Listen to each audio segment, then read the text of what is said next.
A person struggling with PCOD? PCODയുടെ symptoms എന്തൊക്കെയാണെന്ന് നോക്കാം. First one is irregular periods. സൈക്കിൾസിലും ബ്ലീഡിങ്ങിലും ചേഞ്ചസ് വന്നേക്കാം. 28 ഡേയ്സ് സൈക്കിൾ എന്നത് 25 ഡേയ്സ് ബിലോയും വരാം, 35 ഡേയ്സ് എബോവും പോവാം. അതേപോലെ ബ്ലീഡിംഗ് ചിലരുടെ കേസിൽ 15 ഡേയ്സ് ഒക്കെ ബ്ലീഡിംഗ് ഉണ്ടാവും, നല്ല രീതിയിൽ ബ്ലീഡിംഗ് ഉണ്ടാവും. ചിലർക്ക് ബ്ലീഡിംഗ് നല്ല കുറവുമായിരിക്കും. Next one is excess hair growth. അതായത് PCOD ഉള്ള സമയത്ത് ആൻഡ്രോജൻ ഹോർമോൺസ് നല്ല ഹൈപ്പിലേക്ക് പോവുകയും നല്ല തിക് ഹെയർസ് വരികയും ചെയ്യുന്നുണ്ട്. അതേപോലെ തന്നെ ഹെയർ ലോസ് അല്ലെങ്കിൽ ഹെയർ തിന്നിങ്ങും ഉണ്ടായേക്കാം. ഓവർ വെയിറ്റ്, അമിതമായിട്ട് വെയിറ്റ് കൂടും, എസ്പെഷ്യലി ടമ്മി ഫാറ്റ്. എന്നാൽ മെലിഞ്ഞിരിക്കുന്നവരിലും PCOD കാണാൻ സാധിക്കുന്നതാണ്.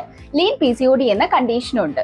Next one is acne issues. ചെറിയ പിമ്പിൾസിനേക്കാൾ കട്ടി കൂടിയ അല്ലെങ്കിൽ പെയിൻഫുൾ ആയ പിമ്പിൾസ് ആയിരിക്കും ഉണ്ടാവുക. ദെൻ ബ്ലാക്കിഷ് ഡിസ്കളറേഷൻ, അതായത് നെക്കിന് ചുറ്റും അല്ലെങ്കിൽ അണ്ടർ ആംസിലൊക്കെ ബ്ലാക്ക് കളർ ഉണ്ടാവും.